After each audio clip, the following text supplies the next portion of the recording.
अगर आप मेरे जैसे एक सुपर हीरो फैन हो एंड आपको भी अगर बैटमैन जैसे सुपर हीरो पसंद है तो आप कभी ना कभी बैटमैन के दो विलेंस के बारे में तो सुने ही होंगे, जिनमें से एक का नाम जोकर है एंड दूसरा का नाम रीडलर है। ये दोनों ही विलेन क्राइम करते हैं एंड देन उनके ही क्राइम के इंफॉर्मेशन बैटमैन को रीडर्स के थ्रू या फिर कोई कॉम्प्लिकेटेड पजल के थ्रू शेयर करते हैं। ये अपने क्राइम्स को एक तरीके का खेल समझते हैं जो उन्हें खेलने में बड़ा मजा आता है। बट अगर मैं कहूँ कि एक टाइम पे ऐसा ही एक विलेन असलियत में एग्जिस्ट करता था तो हेलो एवरीवन, मेरा नाम दीपायन है और आज जिस केस के बारे में मैं बात करने जा रहा हूँ, ये केस 1960s के वक्त एक काफ़ी जाना माना केस था, क्योंकि इस तरह की केस ना कभी किसी ने पहले देखी थी, ना कभी किसी ने कभी पहले सुनी थी। बिकॉज इस तरह की केस एक ऐसी केस थी जहाँ मर्डरर खुद पुलिस को इन्फॉर्म करता है कि उसने उसके विक्टिम का खून कैसे किया था और कहाँ किया था, और उसका इन्फॉर्म करने का तरीका एक लेटर के थ्रू होता था जिसमें रिडल्स रहते थे जो पुलिस को सॉल्व करना रहता था। एंड उसी लेटर के एंड में एक जोडियक साइन रहता था जिससे उसका नाम पड़ा द जोडियक किलर। लेकिन वीडियो को शुरुआत करने से पहले मैं आप सभी को एक चीज इन्फॉर्म कर देना चाहता हूँ। अगर आप थोड़े सेंसिटिव हो और आपको खून खराबे जैसी चीजें पसंद नहीं है तो आप इस वीडियो को यहीं पे स्किप कर सकते हैं। लेकिन अगर आपको क्राइम रिलेटेड वीडियोस पसंद है तो आप मेरे चैनल को सब्सक्राइब कर सकते हैं, और अगर आपको वीडियो अच्छी लगी तो वीडियो को लाइक कर सकते हैं और कमेंट सेक्शन में आप कमेंट जरूर डालें। With that all said, let's start the video. December 20, 1968, Benicia California. Benicia California में रहने वाली Stella Borges lake Herman road से रात को 12 बजे के आसपास गुजर रही थी। तभी उन्हें एक यंग लड़की जख्मी हालत में रोड के एक साइड में पड़ी हुई मिलती है। ये देखते ही स्टेला वहाँ के पुलिस को इन्फॉर्म करती है। स्टेला रिपोर्ट करने के कुछ ही देर के अंदर पुलिस इन्वेस्टिगेट करने उस जगह पहुँच जाती है। पता लगता है कि स्टेला जिस लड़की को देखी है उस लड़की का नाम बैटी लुई जेनसन थी, जो बस 16 साल की थी, जिसके बॉडी के पिछले हिस्से में 5 गोली के घाव के निशान थे एंड जिसके कारण जेनसन की मौत हो चुकी थी। जेनसन की बॉडी जहां मिलती है वहां से 28 फीट दूरी में एक रम्बलर कार खड़ी थी, जहां और एक लड़के की बॉडी मिलती है जिसकी मौत सिर में गोली लगने की वजह से हुई। खोजबीन के बाद पता लगता है कि लड़के का नाम डेविड ऑथर फराडे था, जिसका एज महज 17 साल का था। पुलिस को लगा कि शायद ये कोई स्ट्रीट रॉबरी का केस है, बट छानबीन के बाद पता लगता है कि ना कोई सामान मिसिंग था और ना ही कुछ रॉबरी के कोई साइन थे जो यूजुअली रॉबरी वाले क्राइम सीन में होते हैं। बाद में फॉरेंसिक रिपोर्ट और क्राइम सीन के पुलिस के रिपोर्ट के हिसाब से पता लगता है कि जेनसन एंड फराडे उस रात अपनी फर्स्ट डेट पे लेक हरमन रोड पे आए थे, जो उस वक्त एक काफी पॉपुलर लवर्स पॉइंट था। उनका प्लान उस रात एक क्रिसमस कॉन्सर्ट अटेंड करना था जो जेनसन के घर से कुछ ही दूरी पे था। सो वो लोग वहाँ जाने से पहले एक दोस्त से मिलते हैं एंड देन वहाँ से एक रेस्टोरेंट में डिनर करते हैं एंड देन रात को 10 बजे के आसपास लेक हरमन्स रोड लवर्स पॉइंट में रुकते हैं। माना जाता है कि उसी वक्त उन दोनों का किलर के साथ आमना सामना हुआ था। एक्चुअल में जब फराडे अपने रमलर को लेक हरमन रोड के सामने एक जगह पे पार्क करता है, किलर उसी रमलर के पीछे अपनी गाड़ी को खड़ा करता है। फिर किलर गाड़ी से बाहर निकलता है एंड देन उनकी ही गाड़ी के सामने जाके अपनी पिस्तौल दिखाता है एंड देन इन दोनों को गाड़ी से बाहर निकलने के लिए मजबूर करता है। मे बी जेनसन और हेराडे को उस वक्त ये लग रहा था कि मे बी ये एक रॉबरी है। सो उस वक्त जेनसन और हेराडे ज्यादा कुछ ना कह के गाड़ी से बाहर निकल नहीं जाते हैं। जेनसन गाड़ी से निकल जाती है एंड हेराडे गाड़ी से निकल नहीं जाता है। तभी किलर हेराडे को डायरेक्ट माथे पे शूट कर देता है। ये देखते ही जेनसन पैनिक में आ जाती है एंड देन ऑपोजिट डायरेक्शन में भागने लगती है। उसी वक्त किलर 5 राउंड जेनसन की तरफ गोली चलाता है एंड उसी वक्त जेनसन की वहीं पे मौत हो जाती है। 1969 जुलाई 4 12:40 AM वैली जो पुलिस डिपार्टमेंट को एक कॉल आता है। कॉल में एक गहरी आवाज में एक आदमी बोलता है, ब्लू स्प्रिंग पार्क में उसने एक आदमी को और एक औरत को मार डाला है। उनकी लाश उसी पार्क में पड़ी हुई है गाड़ी के अंदर। वो अपना नाम तो नहीं बताता है, जो कि एक ऑब्वियस सी बात है, बट ये जरूर बोलता है कि उसने 20 दिसंबर को लेक हरमन रोड में एक कपल को भी खून किया था, जो कि उसके करंट क्राइम लोकेशन से कुछ ही दूरी पे था एंड ऐसे और खून वो आगे भी करने वाला है। लेटर ऑन पुलिस उस कॉल को ट्रेस करता है एंड उन्हें पता लगता है कि ये कॉल एक पेट्रोल पंप में पब्लिक फोन बुक से की गई है, जो कि उस क्राइम सीन से कुछ ही दूरी पे था। Police according to the caller's information Blue Spring Park में जाते हैं एंड उस गाड़ी को ढूंढ के निकालते हैं। जब पुलिस उस दो मर्डर विक्टिम को रेस्क्यू करते हैं, तब दोनों ही विक्टिम की बॉडी में गन से निकली हुई गोली की जख्म थी एंड दोनों विक्टिम की सांस चल रही थी। पता लगाने पे ये पता चलता है कि मेल विक्टिम का नाम माइकल मैग्यूई था,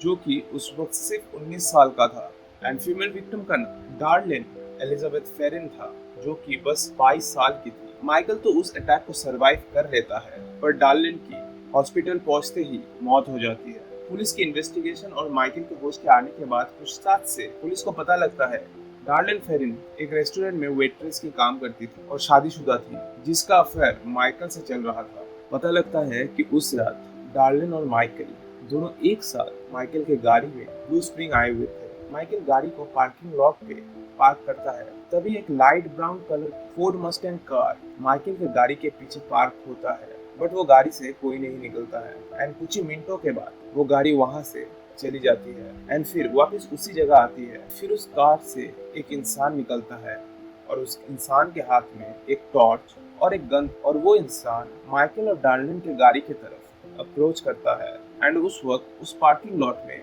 वो दोनों ही गाड़ी थी और उनके अलावा कोई नहीं था। तो माइकल और डार्लिन को ये लगता है कि कोई पुलिस है जो उनके तरफ आ रही है। सो वो दोनों अपने आइडेंटिटी कार्ड को रेडी कर ही रहे थे, तभी वो इंसान उन दोनों के गाड़ी के सामने आते हैं और उन दोनों के मुंह पे एक ब्राइट टॉर्च लाइट मारते हैं, जिससे उनको कुछ दिखाई नहीं देता है एंड उसी वक्त विदाउट एनी वार्निंग वो अनजान इंसान उन दोनों पे अपने गन से 5 राउंड फायर कर देता है। फिर वो वहां से वापस जा ही रहा होता है। उसी वक्त माइकल को बहुत दर्द होने लगता है एंड उसी दर्द की वजह से माइकल चिल्लाने लगता है, और यही चिल्लाने की आवाज सुन के वो इंसान फिर से वापस आता है माइकल के गाड़ी के सामने, जिससे उसे पता लगता है कि माइकल अभी भी जिंदा है। सो वो वापस से 3 राउंड और फायर करता है, जिससे डार्लिन और माइकल की हालत और खराब हो जाती है। फिर वो किलर 45 मिनट्स के बाद ब्लू स्प्रिंग रोड के पेट्रोल पंप से पुलिस को सारा इंसिडेंट बताता है एंड फिर वहां से फरार हो जाता है।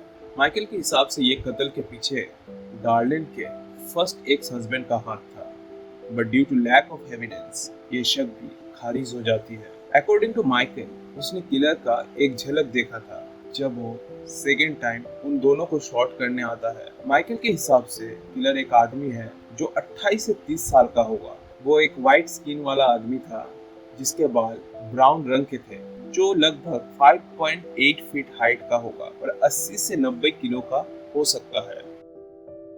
1 अगस्त 1969।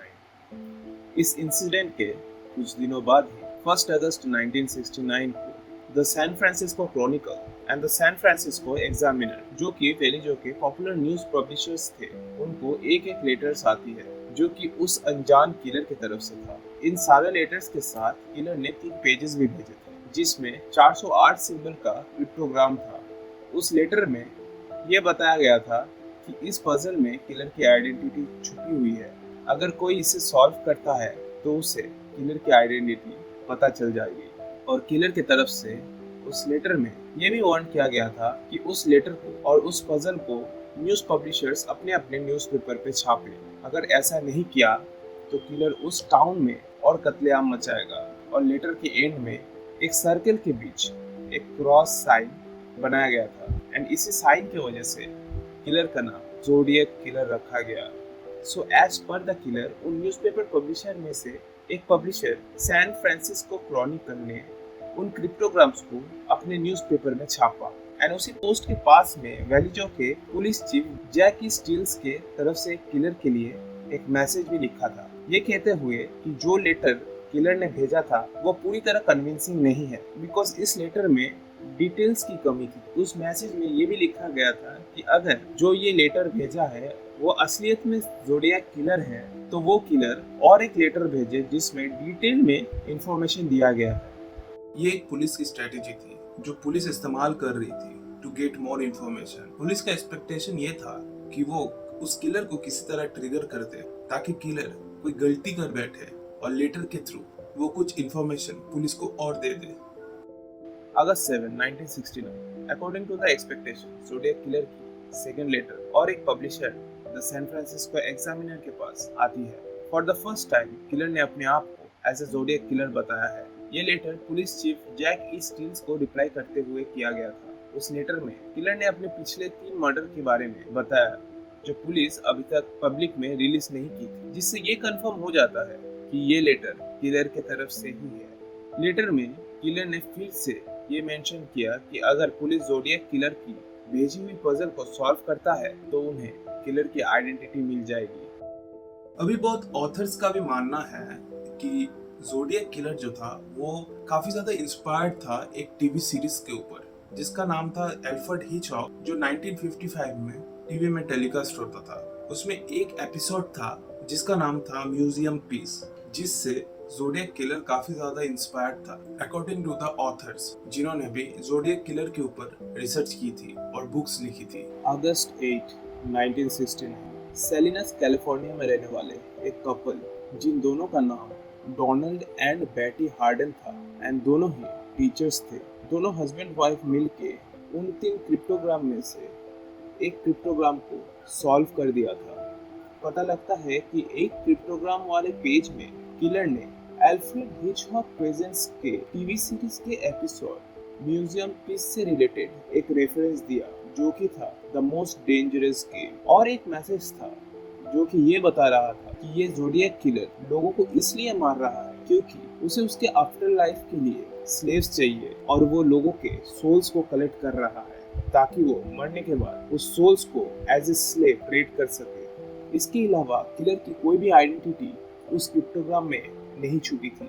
इसके बाद किलर ने कोई भी हलचल नहीं की, but September 27, 1969 Pacific union college के 2 स्टूडेंट ब्रायन हार्टनल और सिसिलिया शेपर्ड लेक बेरिएसा नाम के एक छोटे से आइलैंड जो कि कैलिफोर्निया नैपा काउंटी में मौजूद था, वहाँ पिकनिक मनाने गए। वो जगह तब काफी पॉपुलर थी और खूबसूरत थी पिकनिक स्पॉट के लिए एंड उस जगह को काफी सेफ भी माना जाता था। 27 सितंबर 1969 को ठीक शाम को 6 बजे के आसपास जब सिसिलिया और ब्रायन उस जगह पे पिकनिक मना रहे थे, वहाँ उन दोनों को एक इंसान ब्लैक हुडी और एक बंदूक के साथ मास्क पहने हुए अप्रोच करते हुए दिखती है, जिसके कपड़ों पे एक ज़ोडिएक साइन बना हुआ था। वो खुद को मोंटेना और कोलोराडो जेल का भागा हुआ मुजरिम बोल के खुद को इंट्रोड्यूस करता है। वो अनजान इंसान उन दोनों से पूछता है कि उसे अभी कुछ पैसों की जरूरत है और एक कार की, ताकि वो वहाँ से मैक्सिको भाग सके क्योंकि उसके पीछे पुलिस पड़ी हुई है एंड वो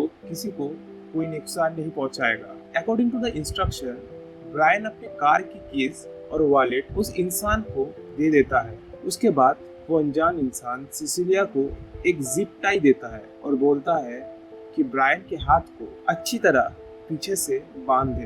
एट द एंड वो सिसिलिया की हाथ को भी बांधता है, बट जब वो किलर ब्रायन के हाथ में लगे हुए जिप टाई को चेक किया तो ब्रायन की जिप टाई ठीक तरह बंधी हुई नहीं थी, जिससे वो किलर और ज्यादा भड़क उठता है और एक लंबा सा नाइफ निकाल के ब्रायन के पीठ पे 5 बार स्टैब करता है और सिसिलिया को 10 बार, और फिर वो ना ब्रायन की चाबी की कार को उठाता है और ना ही ब्रायन के वॉलेट को, और कैजुअली वहां से चला जाता है। लगभग कुछ ही मिनटों बाद उसी जगह में कुछ ही दूरी में एक फिशरमैन को ब्रायन की चीखने की आवाज आती है। वो ब्रायन और सिसिलिया की तरफ आवाज को सुनते हुए पहुंचते हैं एंड उस फिशरमैन को ब्रायन और सिसिलिया काफी ज्यादा जख्मी हालत में मिलती है, बट दोनों ही तभी जिंदा थे और होश में थे। ज्यादा वक्त जाया ना करते हुए वो फिशरमैन किसी तरह वहां से लोकल पुलिस डिपार्टमेंट को कॉल करता है और हालत के बारे में बताता है। वहीं पे नैपा काउंटी पुलिस डिपार्टमेंट के शेरिफ को एक कॉल आती है। ये कॉल उस ज़ोडिएक किलर की तरफ से था,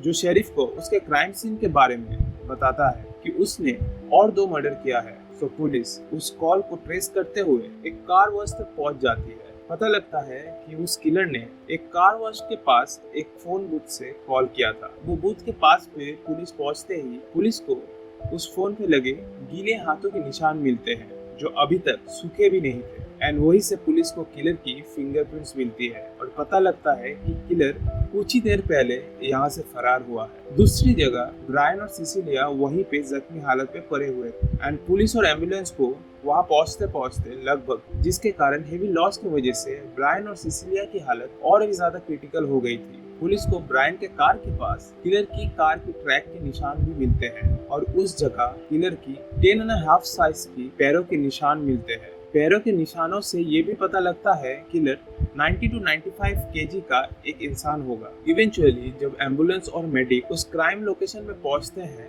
और सिसिलिया और ब्रायन को मेडिकल ट्रीटमेंट के लिए नजदीकी हॉस्पिटल ले जा रहे थे, तब सिसिलिया होश में थी और बुरी हालत में भी थी। और बुरी हालत में होते हुए भी पुलिस को सिसिलिया इंसिडेंट के बारे में कुछ चीजें बताती है। स्पेशली सिसिलिया किलर के हुलिया के बारे में बताती है। किलर एक 5.11 फीट का इंसान है जो कि एक गोरा इंसान है, लगभग 80 से 90 किलो का। ये बताते बताते सिसिलिया हॉस्पिटल पहुंचने से पहले ही कोमा में चली जाती है और कभी भी फिर से जगती नहीं है। एंड 2 दिन बाद सिसिलिया की भी मौत हो जाती है, बट ब्रायन बच जाता है एंड सारी कहानी और मीडिया को ब्रायन बताता है। It was the first time police को ज़ोडिएक किलर के फर्स्ट टाइम फिजिकल एविडेंस मिले, but due to the forensic test and DNA test उतने कॉमन नहीं थे, तो अभी भी पुलिस के लिए ये एविडेंस भी काफी नहीं था। 11 अक्टूबर ज़ोडिएक किलर की थर्ड विक्टिम सिसिलिया और ब्रायन की इंसिडेंट के ठीक 2 हफ्ते बाद पॉल स्टैन एक कैब ड्राइवर हर रोज की तरह अपनी गाड़ी को लेके अपने काम पे निकल रहा होता है। Mention and grey street interaction से जब वो निकल ही रहा होता है, तब उसे एक पैसेंजर मिलता है जो उसे वॉशिंगटन एंड मैपल स्ट्रीट्स छोड़ने के लिए बोलता है, जो कि वहाँ से कुछ ही दूरी पे था। लेकिन कुछ अननोन कारण की वजह से वो अपनी गाड़ी को उस लोकेशन से आगे लेके जाता है एंड वहीं पे वो पैसेंजर पॉल को उसके सिर के पीछे गोली मार देता है, जिससे पॉल की वहीं पे मौत हो जाती है। ठीक उस क्राइम के समय 3 टीनेजर बच्चे क्राइम को होते हुए देखता है एंड वही 3 बच्चे पहली बार ज़ोडिएक किलर को अपने आंखों से देखता है। वो टीनेजर उस क्राइम को देखते ही वहाँ के नियरेस्ट पुलिस बूथ पे कॉल करता है एंड 9:55 PM के आसपास पुलिस को इत्तला करता है। क्राइम सीन से 2 ब्लॉक दूर पे ऑफिसर डॉन फोक और एरिक जेल्म्स, जो उस वक्त उन बच्चों की कॉल को रिसीव कर रहा था, वो दोनों एक गोरे रंग के इंसान को वहां से जाते हुए देखता है, जिसके बालों का रंग ब्राउन कलर का था। ऑफिसर फोक के हिसाब से वो इंसान लगभग 35 साल का होगा, जो 5.10 फीट की लंबाई रखता था। बट कॉल पे वो बच्चे वो इंसान को 20-30 साल का एक नौजवान बताया एंड हाइट ऑलमोस्ट 5.8 बताया था, जिसके कारण ऑफिसर फोक ने उस इंसान को रोका नहीं, ना ही तलाशी ली। साथ ही साथ जो पुलिस रेडियो डिस्पैचर था, उनसे भी एक गलती हुई थी। जब बच्चे उस डिस्पैचर को भी उस क्राइम सीन के बारे में बता रहा था और उस क्रिमिनल के बारे में बता रहा था, उसके हुलिये के बारे में बता रहा था, तब उस डिस्पैचर को वो बच्चों ने बताया कि वो बंदा ब्लैक ड्रेस पहना हुआ है। बट उस डिस्पैचर को सुनाई दिया कि वो बंदा एक ब्लैक कलर का इंसान है, जिसके कारण उन्होंने भी वो दोनों ऑफिसर को रॉन्ग इन्फॉर्मेशन दिया एंड इसी मिसकम्युनिकेशन की वजह से वो 2 ऑफिसर उस इंसान को वहाँ से जाते हुए पकड़े नहीं एंड शायद इस मिसकम्युनिकेशन की वजह से उस रात ज़ोडिएक किलर बाल बच गया। लेटर ऑन जब पुलिस क्राइम सीन में पहुंचते हैं, मिस्टर पॉल स्टेन की लाश गाड़ी में ही थी एंड पूरी गाड़ी खून से लथपथ थी एंड उनकी शर्ट भी खून से लथपथ थी, लेकिन उनके शर्ट का एक टुकड़ा वहाँ से गायब था। इनिशियली पुलिस को लगा कि शायद ये एक रॉबरी वाला केस है, बिकॉज जिस जगह में ये हुआ था, ऐसे इंसिडेंट उस जगह में पहले भी काफी बार हो चुका है। बट एक दिन ठीक इस इंसिडेंट के कुछ ही दिन बाद द सैन फ्रांसिस्को क्रॉनिकल को एक लेटर रिसीव होता है। ये लेटर ज़ोडिएक किलर की तरफ से था, जिसमें ये लिखा था कि पॉल स्टेन का मौत का जिम्मेदार ज़ोडिएक किलर ही है। एंड लेटर में ज़ोडिएक किलर पुलिस का मजाक भी बनाता है, ये बोल के कि जब वो क्राइम सीन से निकल रहा था, उसने 2 पुलिस ऑफिसर के सामने से चुपचाप निकल गया और पुलिस ऑफिसर को जरा सा भी शक नहीं हुआ कि वो ही ज़ोडिएक किलर है। एंड यही ज़ोडिएक किलर का लास्ट कंफर्म्ड किल था। अक्टूबर 14, 1969 Zodiac killer San Francisco Chronicle को और एक लेटर भेजता है, जिसमें ये थ्रेट किया जाता है कि वो बहुत जल्द एक बच्चों के स्कूल बस को बम से उड़ाने वाला है। एंड ये लेटर ज़ोडिएक किलर का ही था। ये प्रूफ करने के लिए ज़ोडिएक किलर ने उस लेटर में उसके लास्ट विक्टिम पॉल स्टेन के कपड़े के टुकड़े को उस लेटर के साथ अटैच करके भेजा था। अक्टूबर 20, 1969 ठीक दोपहर 2 बजे के आसपास ओकलैंड पुलिस डिपार्टमेंट को एक कॉल आती है ये कॉल में बात करने वाली व्यक्ति खुद को ज़ोडिएक किलर क्लेम करता है एंड डिमांड करता है कि उसकी बात उस वक्त के जाने माने लॉयर एफरी बेली और एल्स मेल्विन बिली के साथ करवाई जाए, जो उस वक्त एक टॉक शो में था जिसका नाम था AM सैन फ्रांसिस्को। और ये टॉक शो एक काफ़ी ज़्यादा जाने माने टॉक शो थी एंड वो टॉक शो जीन डनबर्ग होस्ट करते थे। उस वक्त बेली तो अवेलेबल नहीं था बट बिली अवेलेबल था। सो लेटर ऑन वो लाइव शो में डनबर्ग व्यूअर्स को बोलते हैं कि कोई इंसान टॉक शो पे कई बार कॉल कर चुका है एंड खुद को ज़ोडिएक किलर बता रहा है एंड शो में मौजूद लॉयर बिली के साथ बात करना चाहता है। बिली उस इंसान के साथ लाइव टॉक शो में बात करता है तो उससे कुछ सवाल करता है ताकि पुलिस को भी थोड़ी और इन्फॉर्मेशन मिले इस किलर के बारे में एंड पुलिस के लिए भी ये एक बड़ी अपॉर्चुनिटी थी इस किलर के लोकेशन को जानने की एंड इसके साथ साथ शायद पुलिस को उसके मेन मोटिव के बारे में भी पता लग जाता कि वो इतने सारे खून उस शहर में क्यों कर रहा है। सो बिली किलर से पूछता है कि किलर के असली नाम क्या है। सो किलर की तरफ से ये आंसर आता है कि मैं अपनी आइडेंटिटी नहीं दे सकता बिकॉज मुझे डर है कि अगर पुलिस मुझे पकड़ लेती है तो वो मुझे गैस चेम्बर में डाल देंगे और मुझे गैस चेम्बर से काफ़ी ज़्यादा डर लगता है। ऐसे ही कुछ देर तक बात चलती रही एंड किसी तरह बिली ने किलर को उसके साथ सामना सामने बात करने के लिए मना लिया एक शॉप के बाहर मिशन स्ट्रीट दिल्ली सिटी में। पुलिस के पास काफ़ी अच्छी अपॉर्चुनिटी थी उस किलर को रंगे हाथों पकड़ने का, बट जिस दिन मुलाकात होनी थी उस दिन वो किलर उस लोकेशन पे आया ही नहीं एंड जब पुलिस उस कॉल को ट्रेस किया तो पता लगता है कि ये कॉल कोई मेंटल असाइलम से की गई थी, वो भी किसी मेंटली इल पेशेंट के द्वारा। इस इंसिडेंट के बाद काफ़ी सारे और क्रिप्टोग्राम्स भी रिसीव हुए जो कि ज़ोडिएक किलर की तरफ से था। इस केस की इन्वेस्टिगेशन और रिसर्च के काफ़ी सालों बाद भी एक्चुअल में ज़ोडिएक किलर कौन था ये आज भी किसी को नहीं पता है। ज़ोडिएक किलर ने जितने भी सारे क्रिप्टोग्राम्स भेजे थे उनमें से सिर्फ 2 क्रिप्टोग्राम ही सॉल्व किए जा पाए थे। बाकी लोगों ने काफ़ी सारे क्रिप्टोग्राम को सॉल्व करने की कोशिश तो की थी but end of the day वो नाकामयाब रहे एक्सेप्ट वो 2 कपल जिन्होंने पहले बार ज़ोडिएक किलर की क्रिप्टोग्राम को सॉल्व किया था।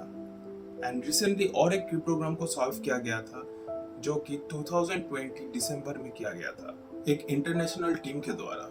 और उसमें भी जैसे कि पहले जो क्रिप्टोग्राम में सॉल्व किया गया था उसमें भी ज़ोडिएक किलर के ज़्यादा कुछ आइडेंटिफिकेशन नहीं थे, इसमें भी वो ऐसा कुछ आइडेंटिफिकेशन नहीं था बल्कि वहाँ पे यही लिखा गया था जो 20 अक्टूबर 1969 में सैन फ्रांसिस्को AM को कॉल आई थी वो ज़ोडिएक किलर नहीं था एंड इसके अलावा और कुछ भी नहीं था ज़ोडिएक किलर के बारे में। With in the course of time काफ़ी सारे सस्पेक्ट डिटेक्टिव डेविड टूस्ची ने और अदर इन्वेस्टिगेटर के नज़रों में आया था बट मोस्ट इम्पोर्टेंटली एक सस्पेक्ट था जिसके ऊपर टूस्ची का काफ़ी ज़्यादा शक था एंड वो सस्पेक्ट का नाम था आर्थर लीग एलन। 1933 में हवाई में पैदा हुए आर्थर लीग एलन कैलिफोर्निया में ही पला बड़ा है। आर्थर की ज़िंदगी उतनी अच्छी नहीं थी कई कारणों की वजह से। एलन अपने शुरुआती एडल्टहुड लाइफ में US नेवी में एनलिस्टेड हुआ था एंड लेटर ऑन वहाँ से निकल के वो कैरियर टीचिंग लाइन में बनाने लगा। एलन जब ट्रेविस एलिमेंट्री स्कूल में एज ए टीचर जॉब करता था तब एलन के कॉलीग्स एलन को ज़्यादा पसंद नहीं करते थे because of his weird behaviour and इसी कारण एलन सोशली भी ज़्यादा इंटरैक्टिव भी नहीं था। बट एक दिन मे बी इन 1962 या 1963 के अराउंड एलन को स्कूल में एक लोडेड गन लेते हुए पकड़ा गया जिसके कारण एलन को अपने जॉब से हाथ धोना पड़ा। बट एलन को फिर से और एक जॉब मिलती है और एक स्कूल में जिसका नाम था the Valley Spring Elementary School. But Allen को इस जॉब से भी हाथ धोना पड़ता है बिकॉज उस पर उसी स्कूल के एक स्टूडेंट का मोलेस्टेशन का आरोप लगा था। उसके बाद से एलन की लाइफ एक एमलेस तरीके से बनने लगी। इस इंसिडेंट के बाद एलन अपने पेरेंट्स के साथ रहने लगा और साथ ही साथ वो अल्कोहलिक भी बनने लग जाता है। एलन लेटर ऑन एक पेट्रोल पंप में भी जॉब करता है बट एलन को वहाँ से भी निकाल दिया जाता है बिकॉज एलन हद से ज़्यादा वहाँ में आने वाली कस्टमर के बच्चों के साथ ज़्यादा फ्रेंडली बिहेव करता था जो वहाँ आने वाली छोटी बच्चों को बहुत ज़्यादा अनकंफर्टेबल फील करवाता था और वहाँ के कस्टमर को भी बहुत ज़्यादा अनकंफर्टेबल फील करवाता था। एंड इसी कारण एलन को वहां से जॉब से निकाल दिया गया। But honestly the question is Arthur Leigh Allen को ज़ोडिएक किलर के सबसे क्लोजेस्ट सस्पेक्ट क्यों माना जाता है?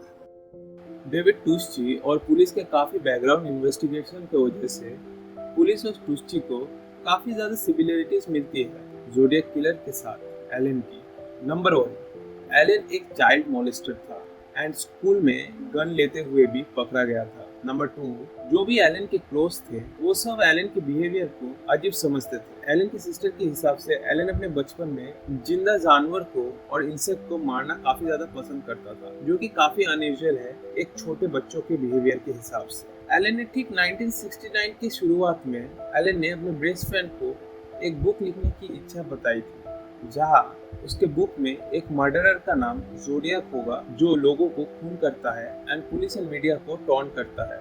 एंड कोइंसिडेंसली ये चीज असलियत में हो भी रहा था एंड एलन ने जो नाम बताया था उसके किलर का वो भी असली जिंदगी में एग्जिस्ट करता था। एलन जहाँ रहता था उसी एरिया के आसपास ज़ोडिएक किलर अपने विक्टिम्स का मर्डर कर रहा था। एलन को और एक खून के साथ भी जोड़ा जाता है जो 1966 अक्टूबर 30 में हुआ था, जो कि सैन फ्रांसिस्को में ही हुआ था। विक्टिम का नाम था चेरी जो बेट्स, जिसको किसी ने स्टैब करके मार डाला था। उसी दिन एलन भी अपनी नौकरी से एक दिन के लिए अनयूजुअल छुट्टी लिया था, जो कि वो कभी नहीं करता था and that was the first time he was doing. Police जब एलन की छानबीन करती है तो एलन के पास पुलिस को एक सेम मॉडल का गन मिलता है जो कि ज़ोडिएक किलर भी अपने विक्टिम्स को मारने के लिए यूज किया। ज़ोडिएक किलर किलिंग एलन के साथ यही खत्म नहीं होते हैं। ज़ोडिएक किलर ने जब 27 सितंबर 1969 को ब्रायन और सिसिलिया को अटैक किया था, उसी दिन ज़ोडिएक किलर ने जो ड्रेस पहना था क्राइम सीन में, उस वैसी ही सेम ड्रेस एलन को भी पहने हुए उस दिन लोगों ने देखा था। एलन के हाथ में एक नाइफ था और उसकी ड्रेस खून से लथपथ था। बट जब एलन को पूछा गया इस चीज के बारे में, तब एलन का मानना था कि वो ड्रेस वो चिकन को काटने के लिए पहनता है और उस दिन उससे चिकन काटा था तो उसी का खून उसके ड्रेस पे लगा हुआ था। बट मोस्ट इम्पोर्टेंटली एक लिंक एलन को ज़ोडिएक किलर से और ज्यादा जोड़ता है, बिकॉज ज़ोडिएक किलर के और एक विक्टिम फेरन और माइक 4 जुलाई को जब ज़ोडिएक किलर ने उन दोनों को अटैक किया था तब माइक ने ज़ोडिएक किलर का शक्ल देखा था। एंड सालों बाद जब माइक को 1992 में एलन की फोटो दिखाई गई तब माइक फोटो को देख के चिल्ला उठा, ये कहते हुए कि यही वो इंसान है जिसने मुझे शूट किया था। ऑब्वियसली माइक तब काफी ज्यादा एजेड था, बट हालांकि माइक के बयान को रिकॉर्ड में तो लिया गया था, लेकिन विदाउट एविडेंस पुलिस एलन को कैसे अरेस्ट करती? एंड कोइंसिडेंटली एलन के पास एक घड़ी भी था जिसमें ज़ोडिएक किलर की साइन लगी हुई थी, जो ज़ोडिएक किलर अपने लेटर में यूज करता था as his signature. Zodiac killer cryptogram का इस्तेमाल करता था, जिससे ये अनुमान लगाया गया था कि शायद ज़ोडिएक किलर एक एक्स आर्मी है जो एलन। बट इतने सारे लिंक्स के बाद भी एलन को क्यों पकड़ा नहीं गया? क्यों एलन बार बार बच जाता था? बट बहुत सालों की इन्वेस्टिगेशन के बाद पुलिस को ज़ोडिएक किलर के बारे में कुछ पता नहीं चला। सो इन लेट 90s और 2000 के आसपास इस केस को इनएक्टिव घोषित कर दिया गया और बाद में क्लोज भी कर दिया गया। बट मिड 2000s में इस केस को फिर से रीओपन किया गया बिकॉज तब पुलिस के पास फॉरेंसिक एडवांसमेंट था जिससे वो डीएनए से पता लगा सकते हैं कि ज़ोडिएक किलर कौन थे। बट इतने सालों बीत गए थे, सो डीएनए का जो एविडेंस था वो थोड़ा खराब भी हो गया था, जिसके कारण फॉरेंसिक रिपोर्ट में भी ज़ोडिएक किलर के बारे में कुछ पता नहीं लग पाया और पुलिस के हाथों कुछ नहीं लगा। एंड ज़ोडिएक किलर कौन था ये हमेशा के लिए एक रहस्य बन के रह गया। Thank you for watching this video. अगर आपको मेरी वीडियो अच्छी लगी हो तो मैं फिर से बता देना चाहता हूँ कि अगर आप चाहें तो चैनल को सब्सक्राइब कर सकते हैं, वीडियो में आप मेरे वीडियो को लाइक दे सकते हैं और अगर आपको ज़्यादा अच्छा लगे तो कमेंट सेक्शन में ज़रूर कमेंट कर सकते हैं, इससे थोड़ा मोटिवेशन होता है। तब तक के लिए stay safe and keep your eyes open.